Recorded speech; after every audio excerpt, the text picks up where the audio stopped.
Good evening, my dear friends. I welcome you all to the Hindu and the Businessline editorial analysis on August 3rd, 2022. The first art editorial in the Businessline discusses about the recently concluded 5G spectrum allocation.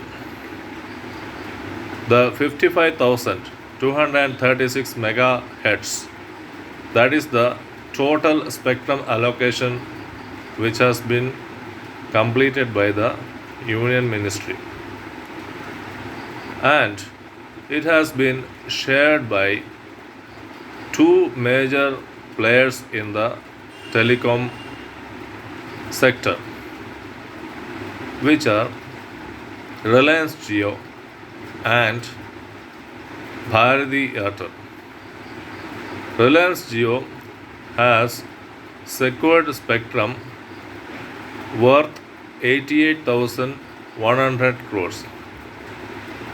The Bharati Airtel, its rival, has secured spectrum worth 44,000 crores. The total spectrum allocation has been for 1.5 lakh crores, that is 1.5 trillion. The major concern in spectrum allocation is that we have seen that the duopoly exists even in the spectrum allocation. Only two players, major players, have come to the fore. That is Reliance Jio and Bharati Airtel, which is a cause of concern. They have got the spectrum allocation at a very cheaper price. The government had already reduced the reserve price for the spectrum to the tune of 20 to 40%, and the spectrum allocation has gone for a toss, and it has been very much beneficial for the dual players in the market. The dual players, Reliance Jio and Bharati Airtel, has backed the spectrum only for the reserve price.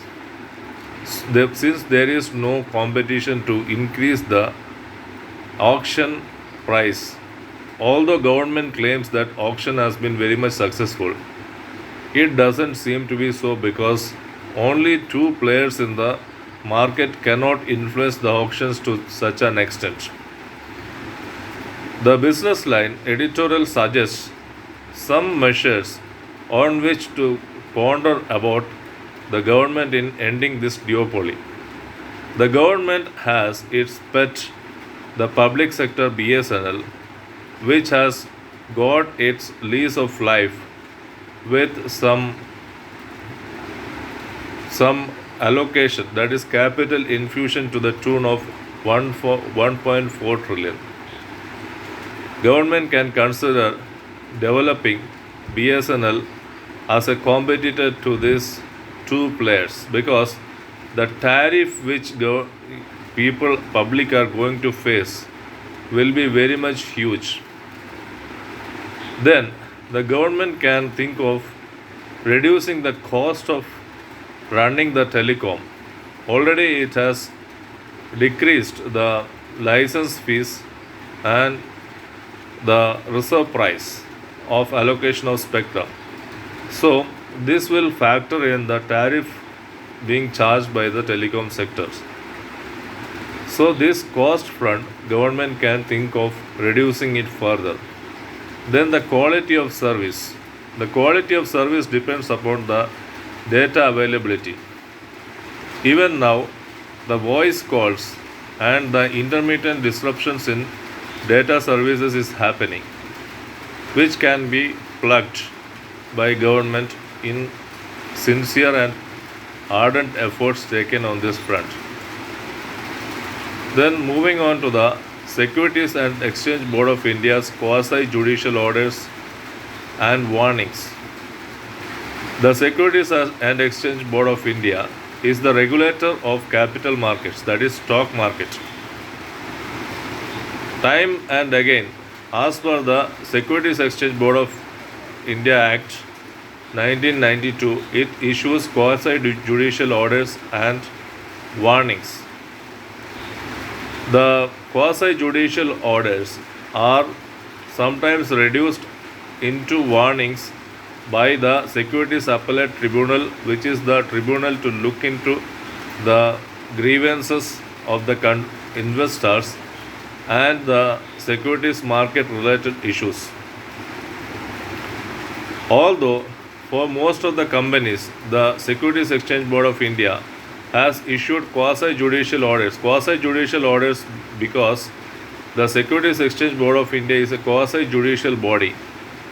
Quasi-judicial body in the sense it has the judicial power to issue the orders. However, the power of judicial enforcement rests with the courts. So, the article expounds that it is not enough that these warnings and quasi-judicial orders are issued by the Securities Exchange Board of India. The anomaly in the securities market can only be tamed with the help of the Sibyl-like system which exists in the banking industry. Sibyl prohibits anyone who has defaulted on loans to take further loans. Similarly, the government must think of a Sibyl-like structure in the securities market where the defaulters in the securities market will not be able to raise capital again. Then moving on to the Hindu. The US state speaker visit to Taiwan has raised many eyebrows in China. The Beijing has retaliated by testing missiles and sending some aeroplanes in the sector.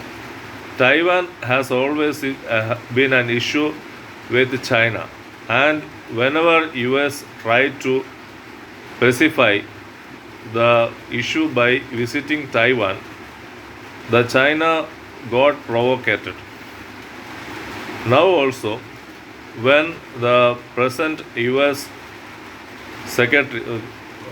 speaker, US state speaker, who is a Democrat, has visited Taiwan, the China got its provocation.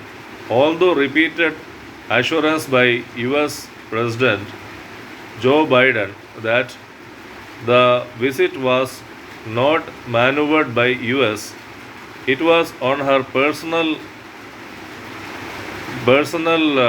opinion on which the US state speaker has visited Taiwan. It was not to provoke, and US doesn't have any support on her visit. She is always antagonistic about China, and she has visited Taiwan on this front. The US Congress doesn't support this. However, the provocations have been met and China is well provoked. Let us look how this issue pans out. Then, the US remote onslaught on Zawahiri, the Al-Qaeda leader, has shown that US can target its terrorist camps without even having base in Afghanistan. Under the Doha Accord or the Doha agreement, Afghanistan had agreed to destabilize all its ties with terrorists, just snap its ties with terrorists. However, how Zawahiri and some terrorist masterminds got their place in Afghanistan is not known. Afghanistan would do well to make a faithful ardent attempts to stick to the Doha Accord. So, This has brought to the fore the vulnerability in Taliban's managing the Afghan affairs. America had withdrawn the troops from Afghanistan on the promise that the Doha Accord, on which Afghanistan agreed to snap its ties with terrorists, will be done.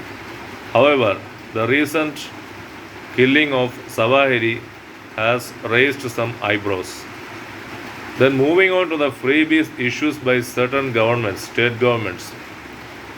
The Bundelkhand Expressway statement by the Prime Minister that the youth should not be lured by the freebies being offered to them by the states. The freebies, what are freebies? Freebies, as explained by the administration, now is that it falls within its scope the noon meal scheme offered to the children, the free rice and free ration being offered through the public distribution system, the job creation through the Mahatma Gandhi National Rural Employment Guarantee Act. These come within the case of freebies. When it is being offered to the poor, why there is such a hue and cry? The public get to have food under the Food Security Act through the offering of free rice and free food materials through the public distribution system and Anganwadis. However, when this is being raised as the offering of freebies by governments for political issues, for political gains, this is not true. If we have to consider freebies, we have to consider the slew of tax gains, tax benefits being offered to corporates every year. There are crores of revenue which is foregone. Around 75,000 crores of revenue is foregone by offering the tax benefits to corporates. Every year the government is doing and protecting the super rich. When talking about the freebies, we have to think that the freebies in the way of taxation benefits is the main issue which has to be stopped than the freebies offered to the public to meet their hunger and food security needs. The Food Security Act has extended the scope of the poor people, and it has extended to the extent of two-thirds of the population. So public get to get some necessities, basic necessities of life only through these freebies. So there has to be a debate on which kind of freebies has to be stopped, and freebies have to be measured in the backdrop of the poverty gripping in the country during pandemic and flood like situations. Then moving on to another article in the Hindu, there is a question of cryptocurrency. Recently, the finance minister Nirmala Sitharaman has stated that we cannot regulate the cryptocurrencies because it is a global issue. Cryptocurrencies have no residency or jurisdiction of its own. It is only an internet and the connectivity issue through which the cryptocurrencies are being traded. The recent fallout of the cryptocurrencies all over the world has made the European Union to think about it, and the European Parliament and the Council, which form part of the European Union, has brought a law on regulation of cryptocurrencies, that is Market Intermediaries Crypto Act, that is MICA. The European Union is a leader in making many laws, trade related laws. In 2016, European Union made a law on the data protection, which was being followed by countries all over the globe. India also, the Supreme Court made a judgment, has given a judgment that data privacy has to be protected as equivalent to life and property. So, the European Union is leading the way. We have to think of making the regulation of cryptocurrencies a reality in India. My dear friends, I have come to the conclusion of the analysis of the Hindu and the business line. Meet you tomorrow with some more challenging topics like this. Thank you. Take care. Good night.